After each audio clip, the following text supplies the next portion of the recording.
Hey guys, welcome to Own Your Essence podcast.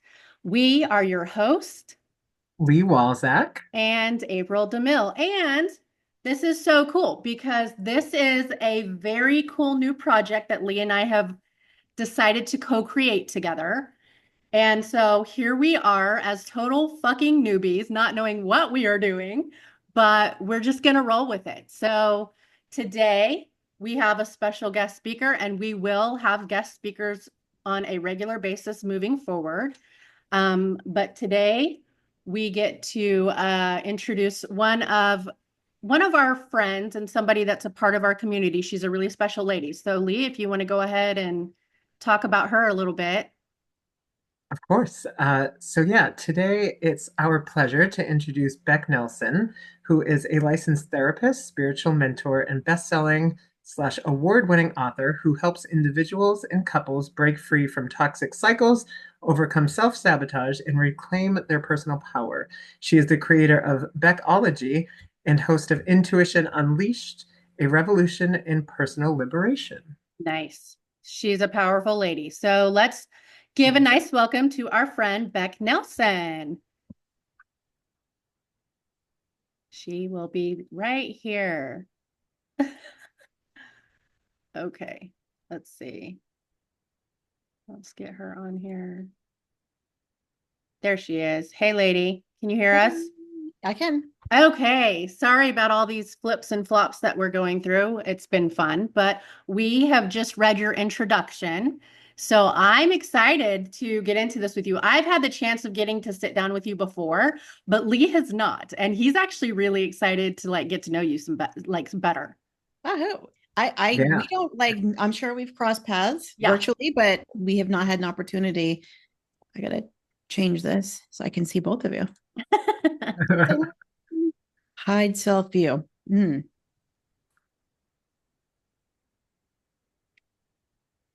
Oh, now we can't hear you. Where'd you Oh, go? There you Oh, okay. I can hear. Yeah, now I can hear you. I don't know what's happening. hey. So, Beck, I know that we talked about you being a therapist. I had a question for you, if you don't mind me kind of kicking things off, but can you tell me kind of like, I think you do more couples therapy, isn't that right? No, I do a mix. You do. Okay. Yes. Okay. So what was it that kind of led you into doing, I guess, expanding into couples therapy? Was there something that just kind of fit with you and you were like, oh, I think I want to try this? Like, was there any? To become a licensed therapist, there's really a couple paths that you can take. I guess in my state, so I'll speak specifically to my state, which is Rhode Island. I think it's similar in many states. You can become a licensed independent social worker, clinical social worker. You can become a licensed mental health provider, or the track that I took was a licensed marriage and family therapist. Okay. So when I was getting licensed at the time, I went to the University of Rhode Island, which was the only place in this area that was teaching marriage and family therapists. Most people are going to the Rhode Island College School of Social Work, which at the time probably was graduating 200 people per year or something like that. So they were putting out a lot, and our program had like six. And Oh, I okay. really liked the program at the University of Rhode Island. It's where I got my undergraduate degree. So because it was specifically a marriage and family therapy degree, we did a lot more focus on couples work. And there was a clinic at the University of Rhode Island where I was training, where we did a lot of couples work with the community. So I think it really exposed me to that. Plus, I really enjoy the work, couples work. Yeah. I would imagine, so I know that I get to work with people one-on-one individually, but I can't imagine what it would be like trying to be the referee between two. So, Some people really try to wing it, and it's a little irresponsible, I think, to wing it. yeah, I bet. Because is it okay to like swear in here, you Yeah, guys? I don't girl, know. you're girl. Who are you Right. talking I don't know to? what your thing is, right? You I have know so I many cuss up things. a storm, so But you're good. I think that a lot of people think that when they come to couples therapy, that they're someone's going to tell their spouse what an asshole they are or how wrong they are, Right. and that's obviously not what I do at all. But I think people are just like, tell him how wrong he is, and the other guy's like, So who wants to come to a therapy session when that's what's going to happen? But that's not what happens at all. Right. Because then they feel like it's like triangulation. That's like, oh yeah, well, let's get you under the magnifying glass here. So Yeah, that's not, I'm not here to, actually, what I tell them is I'm not here to figure out who the big asshole is. right, That's not my job. right. Because everybody has their own path and the way they do things and the way they learn and how they show up for themselves and in the relationship and the dynamic. So it's everybody deserves support for that. What I tell them is like, you have, I think that what happens is you have your stuff and then he or she, whatever, have their stuff. And then my job is to figure out why it's not meeting in the middle, Right. where the clash is and how to make that work. Yeah. Like where's the disconnect happening in communication or where are these misunderstandings just falling apart? Yeah, Yep. that makes sense. I mean, I enjoy doing both, but I do have a special place in my heart for couples therapy. I really enjoy it. Has there ever been like a time that you like sat with a couple or I don't know, like you had this massive takeaway after like having breakthroughs with a specific couple and you were like, damn, that just kind of shifted things for you, like on a personal level, but even like on a career level, like it just rocked your world kind of thing. Well, so many that really Okay. need that. One of them I do talk about kind of in my book because I had an uncle that was deceased that was really trying to let me know that he was around and not only around, but delivering specific clients to me. And usually it's been Marines Okay. that Okay. he feels like really needs the support. And right. And I didn't realize that at the time. I mean, we're going back probably 20 years. And I Right. had a couple in my office. And this was at a point where I was not embracing any kind of gifts because I'm like, I don't want to, I'm already weird enough. I don't want to be the weird chick. Right. I So totally get that. so I had this couple in my office and he started talking about, so my uncle was a Vietnam vet Okay. and he was a Marine, obviously. So my uncle was the little guy and they would send him into the foxholes with a pistol to see, or shotgun or whatever I don't know, not a shotgun, whatever they give him. I'm talking like I know what I'm talking about, to see who's in the holes, right? They Okay. would send him into the hole. Imagine how terrifying that is. Yeah. So that was his job. And I had never met anybody that he had been in a platoon with or anything like that. But this guy started talking about in the middle of our counseling session, this guy that he was in the Marines with.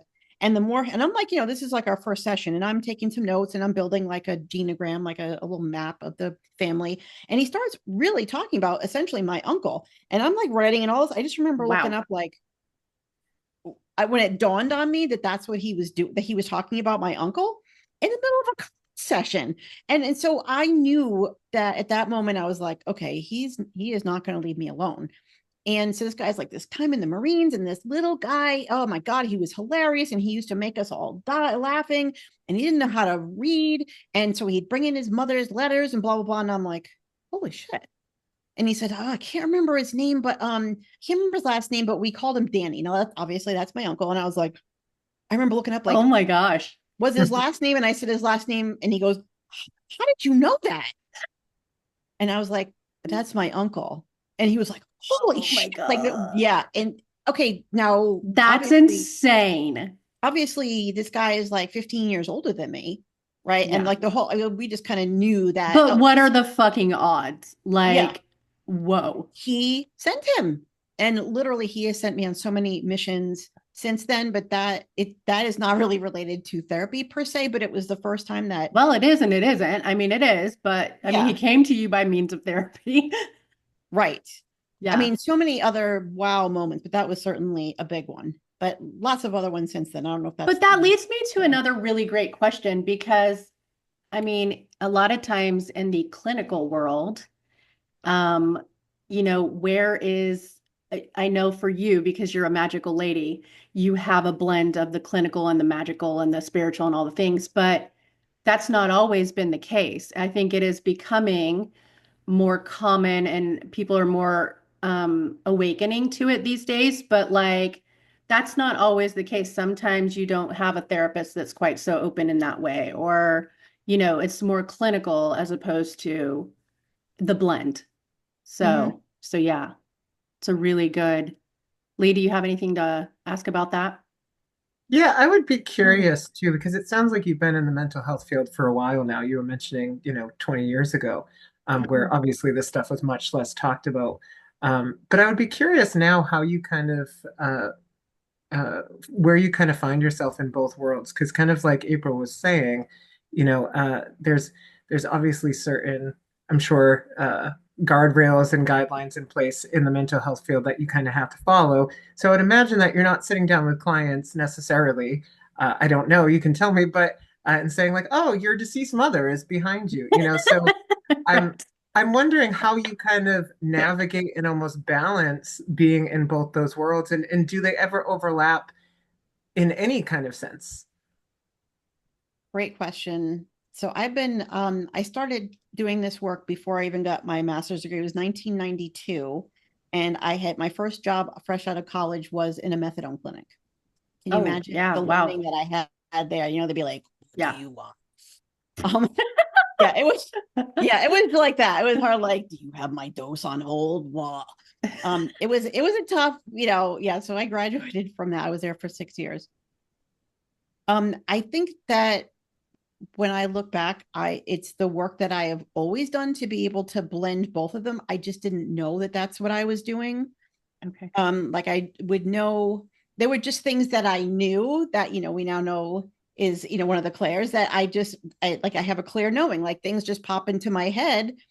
You have one daughter that studies like this, and then this daughter's like this, and they'll be like, how did you know that? And they'll be like, yeah, I don't know, I just did. Like I didn't question it back then, but it just was part of my work. And I think the work that I've done has never changed, but certainly has evolved. And I was going to say I owned, but I still own my tax ID is Hope Counseling and Mediation Center. And we had on our highest, we had about 8 or 9 therapists working under me that were all doing mental health, and we were taking health insurance. Now 2 years ago I decided that it just wasn't fitting for me anymore, the rules that we were having to follow to be able to stay in business and get paid by health insurance. I don't want to do it anymore. And the people that were working for me, like COVID, as you know, has really changed a lot of things too, and how things work. I don't want to have to keep session notes that, and we were having Blue Cross contact us and say we want April session notes for the past year. And so I have to now share 20 progress notes from the past year. I want to be like, it's none of your freaking business, but it Right. is because they're paying for it, Right. you know?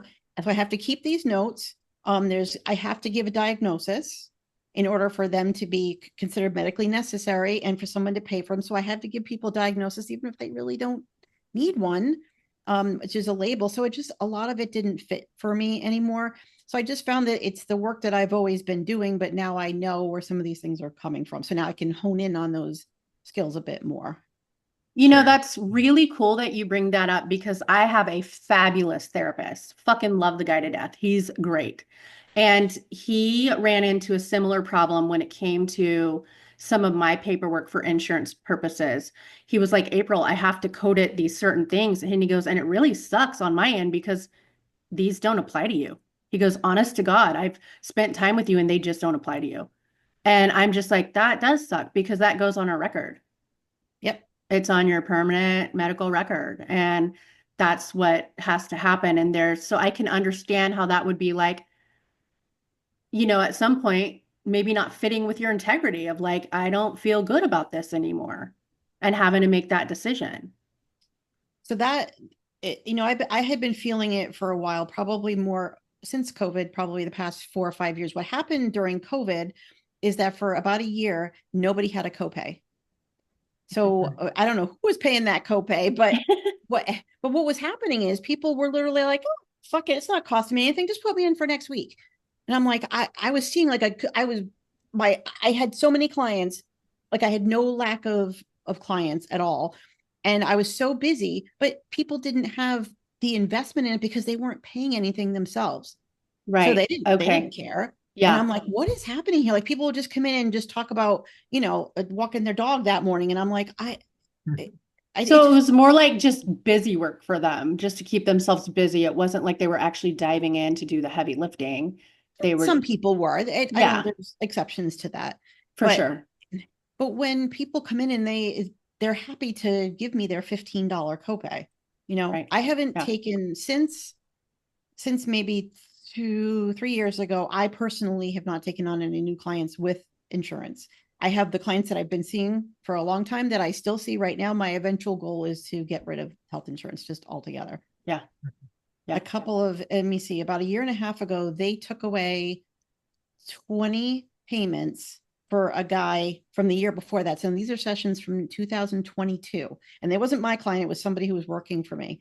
So Blue Cross was just like, oh, we found out that this guy had other health insurance that you were supposed to bill first. And they literally took like $3,000 out of, I'm like, what the hell? And they just can. And I am still trying to get him back. And it's been a year and a half. Wow. Again, these are sessions from 2022. And the Yeah. client's like, oh, too bad.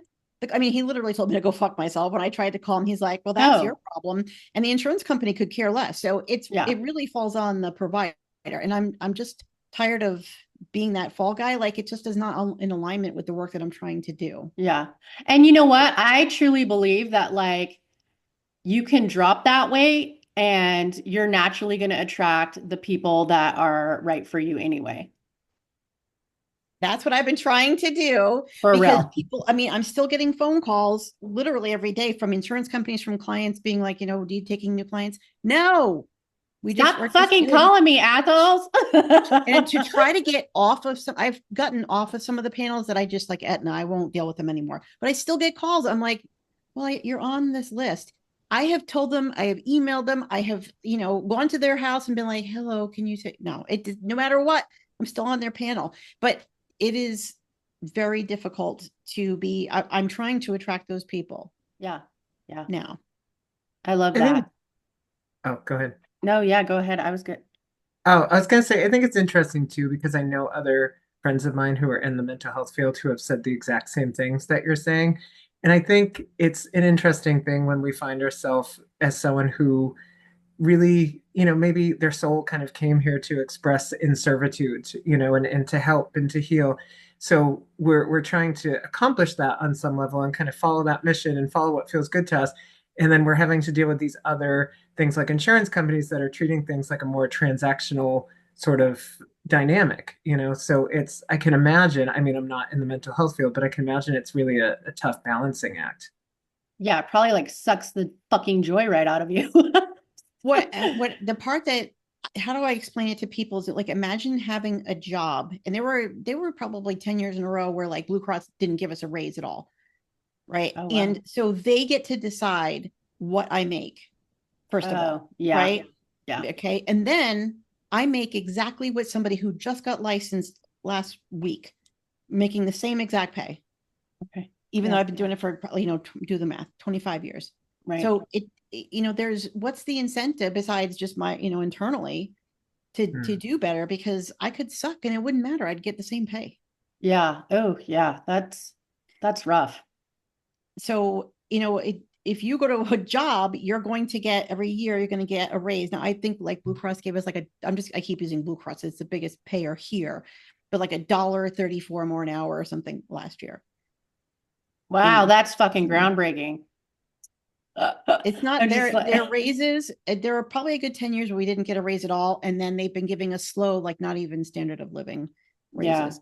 Yeah. And I got little, you know, somebody who just graduated and they're getting, or just got their license, and they're getting the same pay I am. So the exchange just isn't there. Right. Yeah. Yeah. That's rough. I am curious, Beck, to kind of shift for a minute, if that's okay. But you mentioned a lot about transmuting, you know, adversity and you know, life's challenges, and taking that and making it into something more positive. And I was wondering actually if you could expand on that a little bit, because I found that really interesting. Oh, thank you. I would love to. So I grew up with a very violent alcoholic father who terrorized us. I mean, we were afraid to move because you just never knew. If you grew up an alcoholic, you know, they're chaotic. You just never knew it was going to piss them off. And we would just sit there in terror, like none of us would move, including my mom.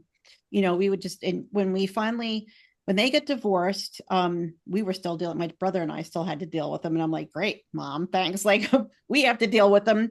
It was terrifying. And I didn't, and yes, you know, I have PTSD from that. When people talk about having PTSD. I'm like, no, try not like knowing if you're going to wake up in the morning. Like, what if you're going to be woken up in the middle of the night, smashed in the face? Like, it was just terrifying. So for a long time, I was stuck in that, that kind of victim mentality and feeling like nobody really got that. Nobody really understood what it was like. And you try to explain that to people, and it just sounds so ridiculous that unless you live that, you can't understand it. Yeah. Sure. So it's like hyper vigilance on steroids. And I do know because I grew up in the same household. So, when I started to do this work, obviously you have to go through your own stuff. And, I processed my own stuff. I did stuff in college, a 12-step group for children of alcoholics and that kind of thing. I did a lot of work on myself, but I didn't really hit the height of it until I think it really hit me when I had a palm reading several years ago. And this woman showed me one of the lines on my hand that she said, "This is a Persephone headline." Have you guys heard of this? no, I want to hear it was about like this wow moment in my life. Now, everybody should have please do tell. So do you know who Persephone is in Greek mythology? Yes, vaguely. Okay. Vaguely. I've looked it up since then. And like, of course, you're going to challenge my memory of this story, but something to the effect of Persephone was the daughter of Ulysses, I think.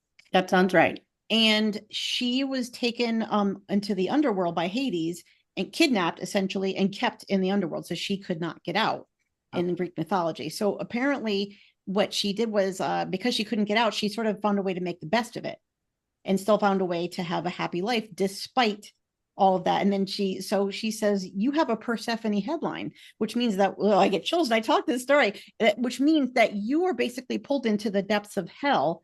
And your challenge is how to find a way to make it better within yourself, because your outside isn't going to change. You have to change your inside, and then to be able to show others in turn how to do the same. Girl, I have to have one of those. Where the fuck is that at? Right? I'm like, where is that thing? I know, I forget where it is. No, I've got one. This lady sends you pieces of paper, and then you have to do both of your palms, right? And then you have to do each of your fingers. I mean, it was fascinating. I would highly recommend it. Cool. Yeah, you're going to have to send me that information later.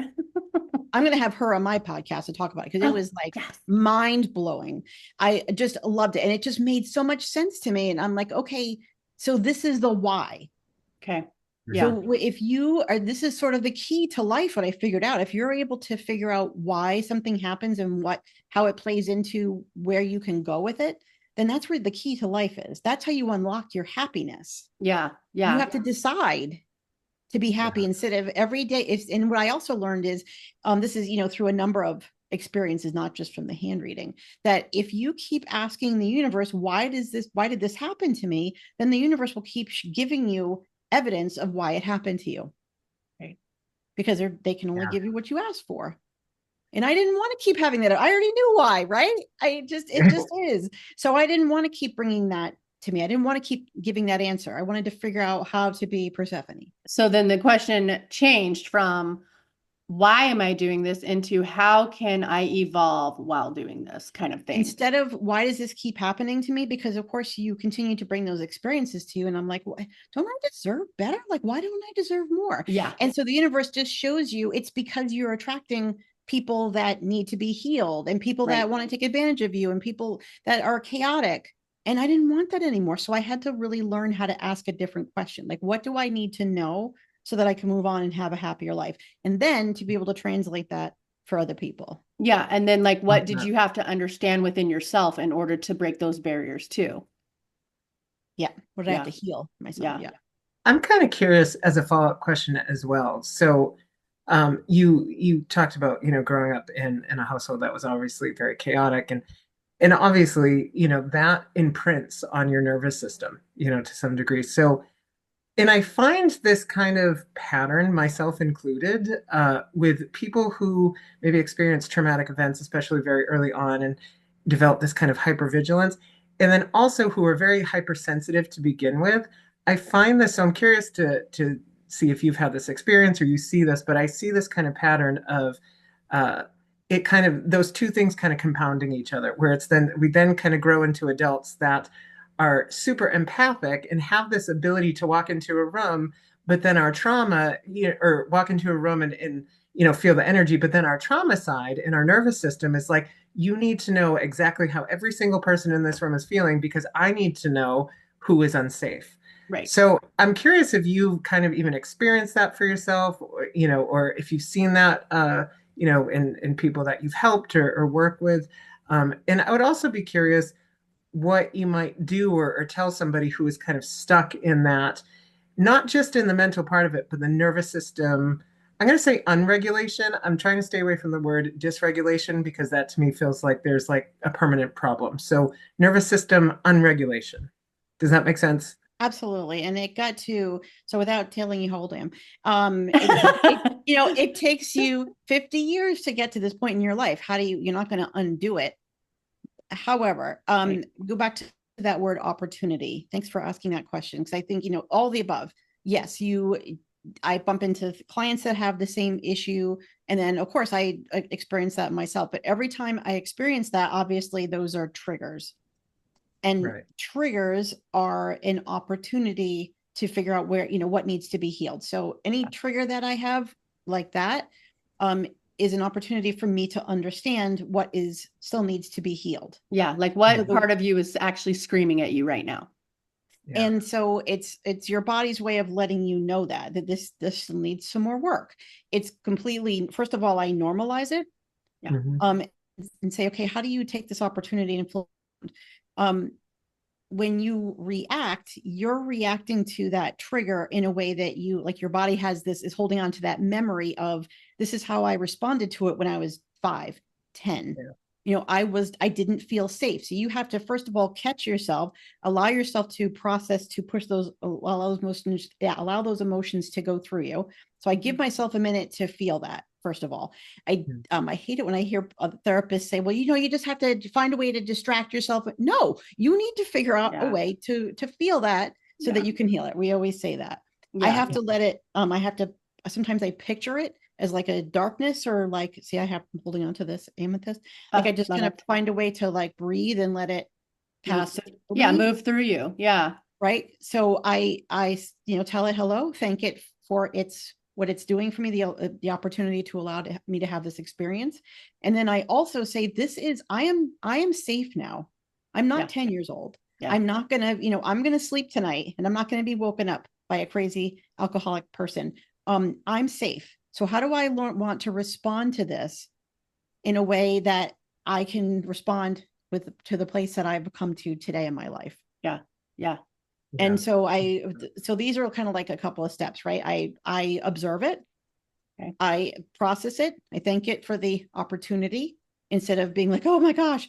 And then I say, how do I want to respond to this in a way that that who I am and who I've become and the maturity that I've had now? Because I don't need to respond like a 10-year-old. No, but you can integrate it into your present version of you. Yeah, to the point that I've grown since then. Does that make sense? Yeah. Yeah. Yeah, absolutely.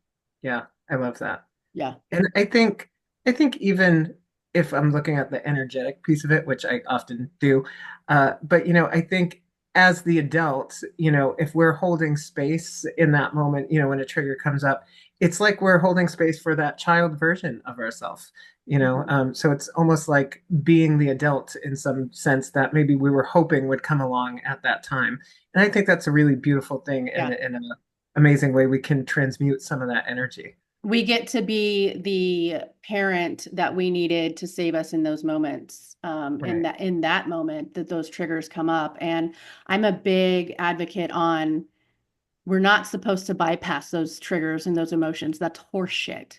Like that's only going to cause illness and more disruption and more tower moments and more problems when you're trying to hold that shit in. So yeah, I love that. And also, healing doesn't mean that it's never going to come up for me ever again. Because people will say, when is this going to stop happening? It may not. It may not ever. It may like happen less frequently. It may not have the impact that it used to have on you, but it's always living in there. So honor it and ask it what it's looking for today. Yeah. Yeah. Freaking love that. And there's nothing that will keep you more grounded and present than what do you need right now? Let's not think about the past or the future. What is it you need right this second? Mm-hmm. And you certainly can decide to get lost in it and become the victim. You have every right to. And that's what I tell clients. Go ahead and do it. Is Yeah. it serving you? And how close is it getting you to where you want to be? Yeah. Yeah. Yeah. I love that too, though, that you offer that question because it's creating a space where you're saying, like, you have the right to choose. And I'm not telling you that this way is wrong or this way is right. And, within that, there's no judgment. But yeah, let's explore if it actually is serving you or benefiting you in any way in your life. So I appreciate that. Yeah. Yeah, especially because there are moments even in like my progress. So like I deal with some it's not really autoimmune, but like there's some illnesses that I've been dealing with over the last few years. And I have my moments where I definitely need to fall into the victim. I'm like, I feel like the victim, I feel attacked, and I still have to give space for those moments. I just do. It happens. So I'm reading, I don't know if you guys read Joe Dispenza's book, Becoming Supernatural. No, it's on my readings list though. I've got it in my Amazon cart. He says that we actually become addicted to that cycle, that fight or flight cycle. Mhm. And so we Mhm. keep allowing ourselves to go back into it because we like it, right? Because we That like to be rush of- reminded of the discomfort that we used to be in, probably. and so that really hit me. And I tell other clients, and you should see their face when they're like, oh, ooh, like I'm doing this. It totally makes sense to me because it's something we know better than the unknown. The discomfort is something I knew and was more familiar with than the unknown territory I'm moving into. So it makes sense to me that I would want to revisit that. And oh, this is the only home I know, right? This is what I know. But of course, as clients that are not as open to that, they're like, you think I want this? I'm like, I mean, clearly you do. You're going I back think there, you're right? comfortable with it. Right. There you go. That's So what the it is. clients that are best for me are people that are going to just be like, oh, open to that, Right. Yeah. to hearing that. Yeah. So I love all that. I wanted to shift gears for a second too, because I want to be able to talk about your book. You have a book, Yeah. you're a Let's published talk author. about that. Um, in your book, it's called Cut the Shit, which I like. Um, I actually had a question on the title too. I was curious if you knew all along that you wanted a really bold title like that, because I do. I find it pretty bold to put shit in a title, Pretty uh, awesome. in a good way. So I'm curious if you kind of always knew that, like from the beginning of the writing process, that you're like, yeah, I'm going to use something that's bold, and or if that kind of came along after the fact. It definitely came along after the fact.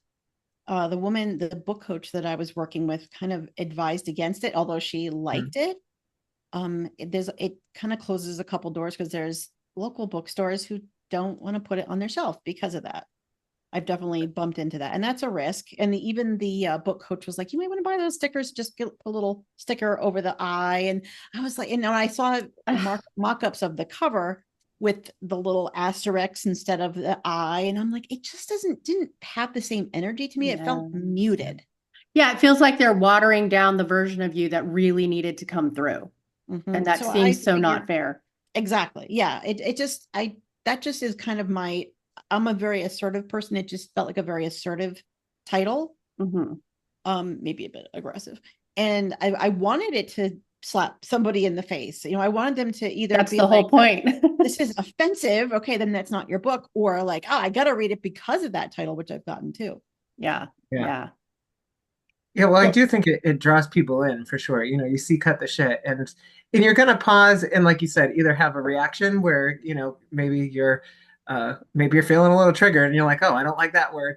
Or you're gonna, pause and be like, how interesting. I wonder what that is about. So either Right. way, you are getting that pause. Right. Uh, I'd be the person that would be like, oh, that is the book that's going in my Amazon cart.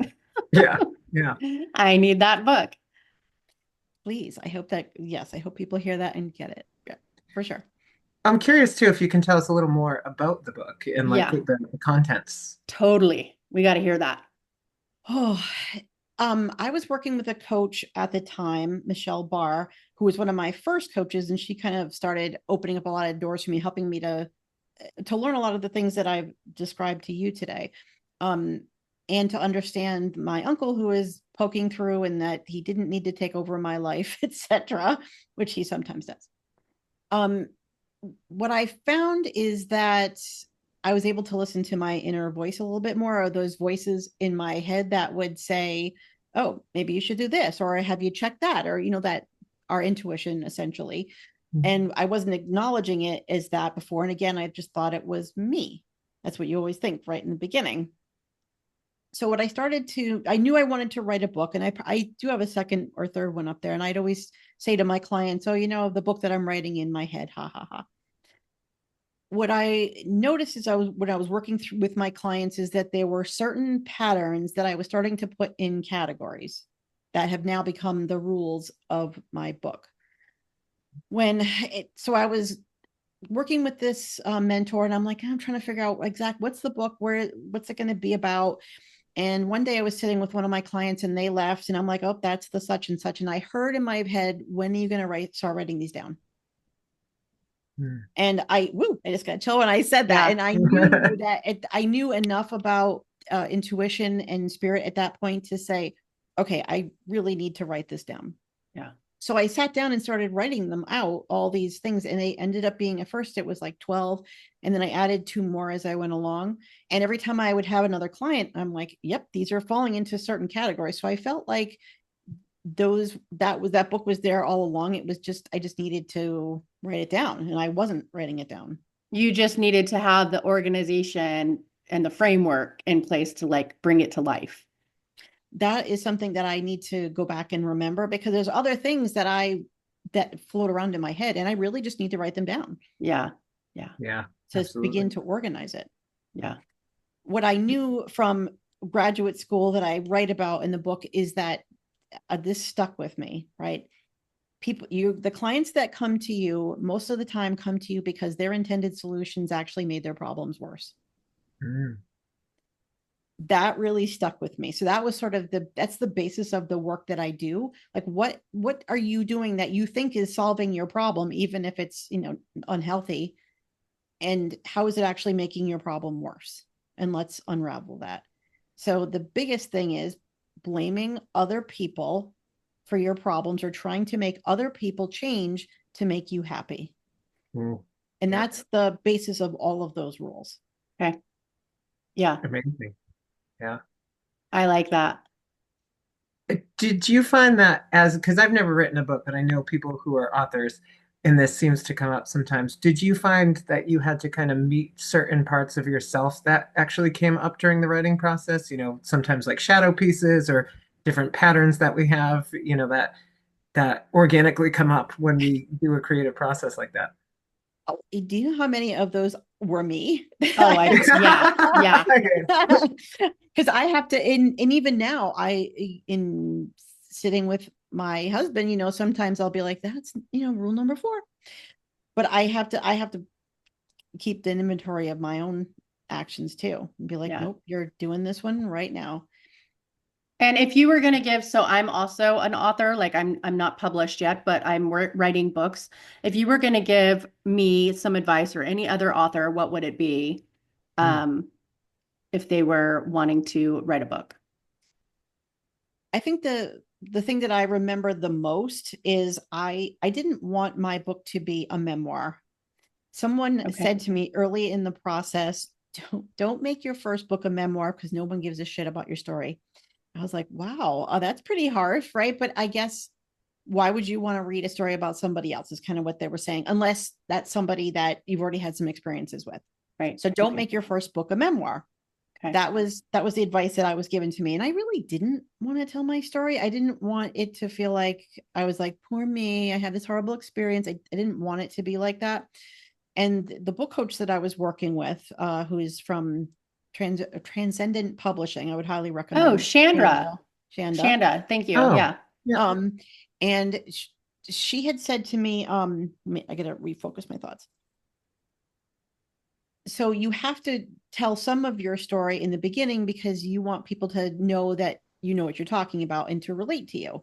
So it was this balance between, I don't want it to be a memoir, I don't want to tell my story, but I also have to tell enough of it for people to know, hey, that's the person I need to work with, because she gets me. Yeah. Like she's Sure. real, she's relatable, and she seems pretty authentic in her story. And she's speaking from experience, not just professionally, but personally. Yeah, absolutely. Yeah. Yeah. Okay. I like that. And like an outline, again, writing it down. Yeah. And an outline really helped keep things on track and kept my ADD brain organized. Girl, I've got that problem. Same. All in the I same boat. Yeah, I think there's something to be said about channelers or spiritualists. Like when we're walking between worlds, it's really hard to not be like, oh, squirrel, like what the fuck? Like it happens. So the notes help. The notes Yeah, keep you on track. yeah, absolutely. Yeah, Amazing. yeah. So also your book, can you tell us a little bit about what happened when you took your book? I know you took your book to a fun event. Do you want to talk about that? I love talking about that because it was amazing. Yeah, tell us that So story.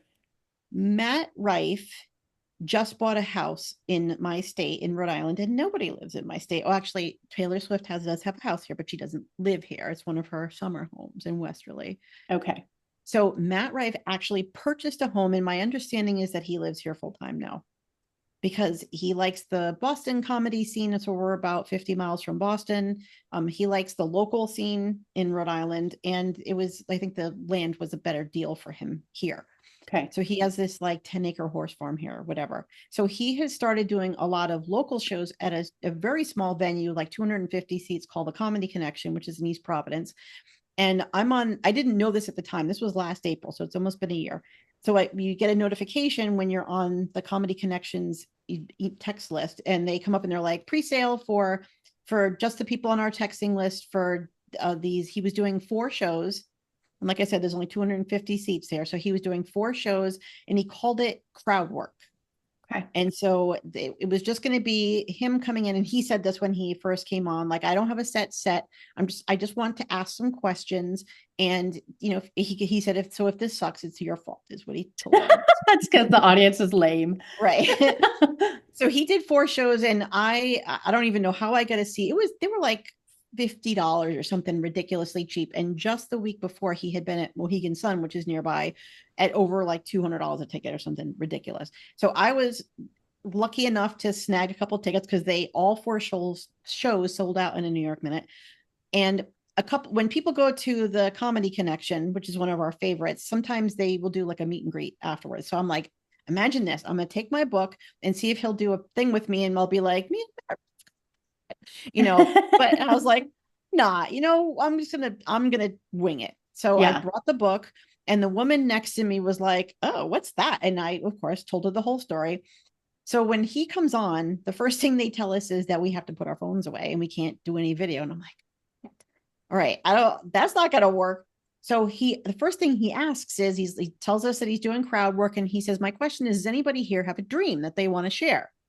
So the woman next to me takes my arm and pushes it up in the air. Oh, Now, that's awesome. since then, I didn't even know who this lady was. Since then, she has messaged me, and she was like, I was the woman next to you, blah, blah, blah. Oh, that is so cool. Good for her. So, so I was mortified, of course. So, and what I didn't realize is, because none of us had cameras, that his staff was taping the interaction. Okay. So he's like, I tell him my dream is that I, want to get away from using health insurance. I'm a therapist. I want to be able to do this work, get away from the health insurance, blah, blah, blah. And I'm also a psychic medium. Now, I didn't know at the time that his grandfather died, and he was kind of very intrigued by that. I've since found that out.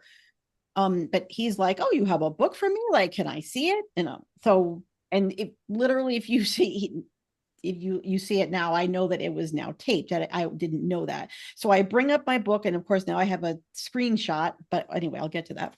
So we have this whole interaction. He was very intrigued. He was more interested in the medium piece, and was asking a lot of questions about that. Like, can you tap into my grandfather? And I had literally had a martini or two at that point. And I was like, this is really not the time and place for this. I was saying to him, and everybody around there was very judgy. And it was a fairly lengthy interaction. And I was like, oh, I bet everybody around here is like, leave this, like, shut up, lady. But honestly, he was driving it.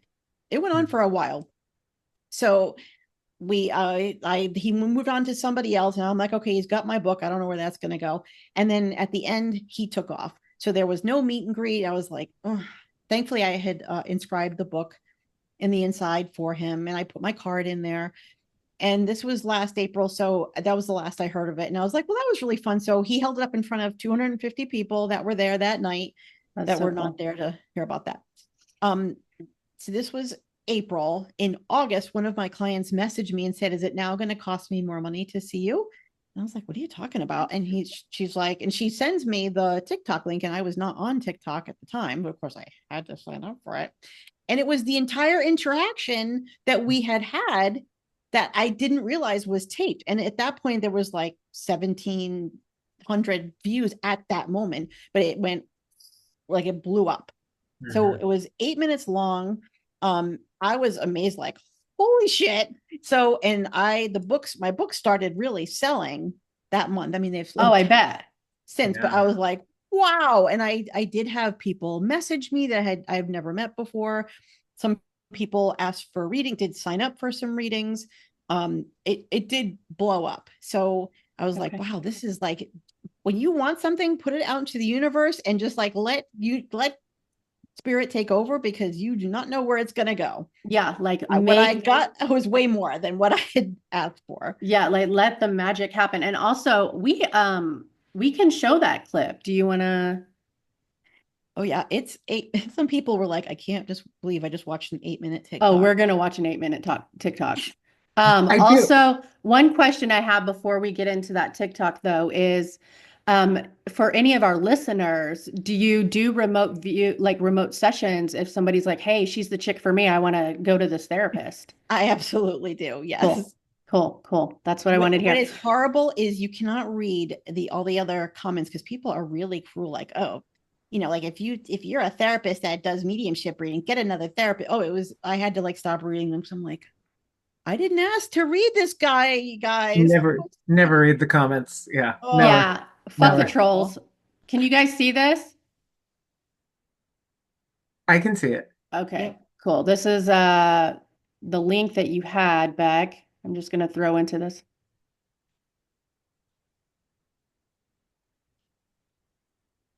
Oh, can we not hear it because we're using the audio on Zoom? I don't know. Should I stop it? Can you not hear any of it? No, I don't think it's gonna let you but Oh, we can talk about dang. it for another minute and then figure out a way to like That's edit. okay. Let me see if we can get him holding up the book. Let's see. Oh, there she is. Okay, I want to see. You can see her. He holds it up before The that, like book. when I come and Oh, bring he it. does. So I need to go Yeah. back. Okay, let me go back a little bit. I've taken a few screenshots and captured it. Let's see if he gets it here. Dang it, I missed it again. Okay. Yeah, he holds it up right before that. Like where? He was very gentle on me. He was really trying to bust balls, but Well, I dang, I was hoping we could share that whole clip, but I guess, yeah, because we're in headphones and all the things, it's probably not gonna. we can maybe figure out a way to edit it in after or something. Yeah, that's true. We could probably do that. Because we're still newbies since you're our very first guest. I'm so honored. I did not know that until today. Isn't that cool? Well, Yes. we had originally we were gonna start last weekend. Was it last weekend, Lee? Yeah. Yeah. Mhm. And we had something come up. And so we were like, okay, well, with all the retrogrades happening, we're just going to go with the flow and make this shift. So then that meant that we were starting with you today as our first guest. And I was like, hey, Yeah. divine timing. It's a whole process. It's a whole thing. So Good starting point. We're yeah, doing good. no, it's great. So it was, like I said, trust the process. It was perfect. I will say too, really quickly about the Matt Rife thing, because I watched the clip, of course, and I do give you credit because as a psychic medium myself, like that's primarily what I do in the energetic world. It's just always what I've been drawn to, and I have been in environments like that, when especially when I'm not reading, and there is so much energy going on in Oh those spaces. God, yes. People are a little inebriated, Yeah. people so. I applaud you for tapping in at all and being able to kind of Yeah. focus in that energy, to his grandfather. I think there was a point where you said his grandfather was saying to get a real job, which was funny. He Uh, was busting his balls. Yeah. yeah. Yeah, that's funny. So That's not why I went there. That is not what I yeah, intended. And it's certainly when he said, "What's your dream?" I didn't say I want to be the best psychic medium. Like it was, but yeah, he was clearly very interested in that. Yeah, he was more leaning into the, yeah, but I agree with Lee. Lee and I are both psychic mediums, and he leans more into the medium part than I do. I do it, but it's not my favorite. I tend to steer more into the psychic stuff. But I can honestly say that when there's reasons why we ask for people to be in a quiet, uninterrupted space, because it is a whole nother energetic level of work to have to discern different messages from other people in the same room or even in the same building. So for you to be in a room full of 250 people that have also been drinking and a little off their rocker girl, like that would be hard to pull that through the ethers and nail it the way you brought it through. The Comedy Connection makes a killer pistachio martini, and I think I was on my second one because, like, I was not planning that. That is not where I was going with that day, but we Yeah. went with it. It was amazing. Like it was. What I tell people is like step out, say what you want, and then step out of the way, and spirit's just going to make it happen somehow. And I am Yeah. not done with that man yet either. I Yeah, bet you're not. He no. lives now, he's fairly neighborly. So I am going to continue to poke at that bear and see where that goes. I I don't know love if that. I don't I know. love it. Yeah. What if he like calls you up and he's like, girl, I need a session with you. No, Like, give me a psychic reading. when Yeah. he calls me. Okay, so I have well, my podcast is getting a reboot, and I'm going to have a little mini series with people who are entertainers. So Okay. it's my thing that I'm putting out there is that entertainers are not going to be like it's kind of like the Johnny Carson show, right? Or I'm totally Okay. dating myself. But have you been on Beck's show? Because that is going to be the thing. So he is going to want to come back, For sure. and sit right next to Absolutely. me in my living room because why not? Because absolutely, we can make it happen. That's right. Put it Yeah. into existence. Yeah, Yeah. That's right. Yeah. I like it. love So it. speaking of your podcast, the name of your podcast is what is it? Intuition Unleashed. Intuition Unleashed. That's right. Mhm. So you guys that are listening, that is where you can find Beck's podcast. I think you've got on all the normal, Spotify, Apple, all the Yep. things. All the Okay. things. It's just I'm doing it with a different network. I'm doing it with the Transformation Network. Okay. And then also, where else can people find like your book link? Or if they want to get a hold of you, which ways are your preferred method of them The reaching out? best way is my website, which is my name, BeckNelson.com. Okay. And all the stuff, all the links. Right. At the bottom of the front page is that YouTube video, all the Okay. ways to there's a whole work with me button. Thank you for asking. Just no health insurance. Just no health insurance. Don't ask that because we're not taking it Do not anymore. whip out your Blue Cross card. No. Yeah, we don't care. Anything with that. Lee, do you have anything else that you want to add to this or anything before we say our goodbyes? And I don't think so. No, just thank you for coming on and sharing your time with us, and this was great. I yeah, appreciate both of you. And this is really, I was saying to April, the first time that I've had a formal introduction with you, Lee. I yeah, know. Yeah, yeah, we know a lot of mutual people, I think, but I don't think we've ever got the chance to like sit down and talk. So this has been good. Yeah. I love it. Thank you for having yeah, me on. Your first, I love that. yeah. I Yeah. know that's freaking exciting. Nobody can So take that away. no, no, not at all. Thank you so much, Beck. I always just love sitting with you. I was gonna say the last time I sat with you was, God, what was it, like 2 years ago almost now? I think it was. Yeah. Oh, wow. And we had a really fun conversation even that day. So, yeah, always good times. So, I think we're just gonna like say our goodbyes here. Like, thank you so much for showing up and telling us about what you do in your book and all the fun things that you have going on. I think that we'll probably like add your links and everything to the YouTube and the podcast once we have our shit together and know what we're doing with all that. Thank you. So, Appreciate it. Yeah, absolutely. So thank you to our listeners that we will have eventually. Um, this, We're manifesting that too. we are Here for this. celebrating our very first episode together right now, the three of us. So thank you for those that are coming and that will be listening soon. And we will be showing up with our next episodes shortly. Yeah. So all good things. All good things. Oh, you know what? One other thing I wanted to add is I kind of wanted to add like I think we'll have our email already embedded somewhere in these things, but I kind of wanted to throw it out there that, our listeners can email us also with like questions if they have questions or they have suggestions or topics that, different types of speakers that they want to see come on here. I feel like that would be really fun. And then also, Lee, if you want to put your information out there, if somebody wants to book a session with you or any time with you, maybe we could add that too. Sure. Yeah. Yeah, I'm Yeah. good with that. Okay. Yeah. So we can do that too. Okay. I think we're going to work out all these kinks at some point, but thank you guys so much. And Beck, thank Thank you you. so much. Thanks. Appreciate both of you. Okay. We'll see you next time.